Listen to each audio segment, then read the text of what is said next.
매우 어려운 문제가 이제 우리를 기다리고 있는데, 자, 보겠습니다. 2017년도 출연증 31번입니다.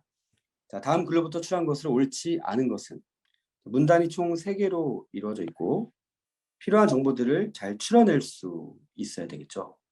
일단 1문단에서는 논리적이라는 말이 붙어 있고 2문단은 확률적이라는 말이 붙어 있고 이 1문단과 2문단의 관계를 3문단에서 말하고 있죠. 자, 요렇게는 되는데 역은 안 된다. 딱 요거예요.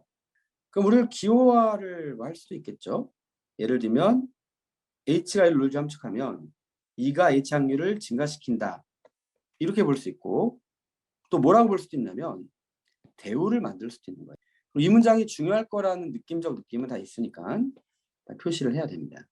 그리고 1문단에서 놓치지 말아야 될 조건이 있는데 그것이 뭐냐면 바로 입증, 반증 또는 중립이라는 이 3가지 관계에 많이 성립한다는 표현이에요. 그 말인즉슨 좀 명확하진 않지만 입증이면서 반증이면서 중립일 수는 없고 얘네들이 배타적 선언의 관계다라고 볼 수 있다고 저는 생각해요. 그래서 말하는 입증하기도 하고 반증하기도 한다는 거는 하나가 입증도 반증도 이 말은 아니고 입증이거나 반증이다. 근데 이 의미는 뭐예요? 배타적인 거지. 물론 중립이기도 하다. 그럼 하나의 증거가 가설을 입증하면서 반증하면서 중립일 수 있냐? 그건 아니에요. 그러니까 그 정도를 구분할 수 있어야 되고 그래서 이 3가지는 선언, 즉 배타적 선언이다. 이거를 먼저 생각하신 다음에 이렇게 보기보단 이렇게 보자. 자, 확률적 입증하지 않는다면인데요. 자, 확률적 입증하지 않는다면 어디서 찾아야 되냐? 입증하지 않는 거잖아요. 자, 요 문장에 역시나 대우를 만들어 보자. 그러면 입증하지 않는다면 확률을 증가시키지 않는다 이 말이에요. 근데 이 확률의 증가라는 게 문맥상 확률적 입증인데 그걸 떠나서 그냥 있는 그대로 워딩 그대로 자, 증가시키지 않는다니까 자, 이것의 대우로 가보자 이거지. 이렇게 가는 거죠. 그러니까 대우와 대우예요. 자, 이 위에 있는 노란 표시의 대우가 밑에 있는 노란 표시의 대우로 가면 뭐가 됩니까? 입증하지 않는다면이 되고 자, 입증하지 않는다면 증가시키지 않습니다. 그럼 증가시키지 않는다면 논리적 함축하지 않는다가 되죠. 자, 논리적 함축이라는 거는 이 1문단에 나와 있는 맥락으로 봤을 때는 바로 입증이 되는 거예요. 자, 그래서 어떤 결론? 입증이 아니다. 이렇게 결론이 나오죠. 근데 처음에 1문단에서 뭐라고 했냐면 입증 또는 반증 또는 중립이라고만 했어요. 그러니까 입증이 아니면 뭘 알 수 있냐면 반증 또는 중립이라는 걸 알 수가 있죠. 그러니 5번처럼 단정할 수는 없다. 왜냐하면 중립일 수 있는 여지가 있다. 그래서 반증한다가 아니라 반증하거나 또는 중립한다. 이렇게 하면 맞는 건데 반증한다라고 단정 지은 5번은 옳지 않다. 5번이 답이에요. 자, 나머지 빠르게 보면 저희가 논리적 반증하지 않고 중립적이지도 않다면 자, 반증도 아니고 중립도 아니니까 입증이 되는 겁니다.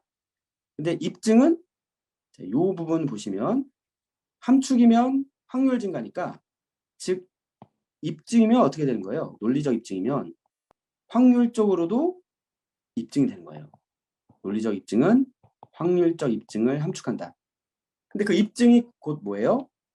입증 또는 반증 또는 중립이니까 입증이라는 거는 not 중립이 되는 거죠. 그래서 1번이 맞다. 셋 중에 하나니까. 자, 2번 논리적으로 입증한다면 반증한다면 이 2개는 약간 같은 메커니즘으로 봐야 되는 그러한 선택지였는데 자, 어떻게 볼 수 있냐면 좀 어렵긴 한데 여기에 H가 2의 부정을 이런 표현이 나와 있죠. 그럼 옆에다 써보면 그 위에 있는 노란색은 H가 2를 함축하면 이것은 입증이야 이렇게 말한 거고 밑에 있는 문장은 H가 not 2, 즉 2의 부정을 함축하면 이때는 반증이야 이 말이에요. 그러니까 이 둘이 이런 관계인 거지. 자, 그러면 2번을 봤을 때 2가 H를 논리적으로 입증한다는 것은 자, 2의 부정은 뒤집으면 돼요. 그러니까 얘가 입증이면 부정은 뭐가 되겠어요? 반증이 되죠? 그래서 맞는 거예요. 3번. 자, 이번에는 반증할 때 부정이면 뒤집어야 되겠죠? 그러니까 논리적 입증이 돼요. 근데 그 논리적 입증에다가 여기 한번 더 볼까요? 논리적 입증, 즉 논리적 함축은 뭐를 함축한다? 확률 입증을 함축한다. 이 얘기예요. 그러니까 확률적으로 입증한다. 중간에 하나 들어간 거죠. 논리적 반증은 그것의 부정의 입증을 함축해요. 근데 이 입증은 논리적 입증이고, 논리적 입증은 마지막 문단에 따르면 확률적 증가, 즉 확률적 입증을 또 의미하기 때문에 한 번 더 맞다. 요거를 좀 주의하면 2번, 3번을 파악할 수가 있습니다. 자, 4번을 파악하는 방법 중 대우를 취해보는 방법. 그러면 논리적으로 입증하지 않는다의 대우는 논리적으로 입증한다면 뭐가 돼요? 확률적으로 입증. 즉 여기에 대우니까 확률적으로 중립이 아니다. 자, 중립이 아닌 것 중에 입증이 있기 때문에 얘도 맞는 말이다. 이렇게 풀 수 있고 조금 더 디테일하게 풀 수도 있을 거예요. 그래서 이 문제를 빠르게 푸는 분이 있고 또 너무너무 느리게 푸는 분도 있을 수 있는데 실전이라면 너무 많은 시간을 쓸 필요는 없을 것 같습니다. 그리고 4번, 5번 중에 찍어보자! 이런 게 실전적인 방법인데 좀 위험하니까 다만 그렇다고 해서 너무 많은 시간을 쓰는 건 더 안 좋죠. 또 이 문제의 여러 메커니즘 중에 특히 이런 선언지 이것들이 주의할 필요가 있고 이 문장을 반드시 사용할 것 같은데 어떻게 사용할까? 여러 번 써먹었잖아요. 그렇죠? 순방향도 써먹었죠?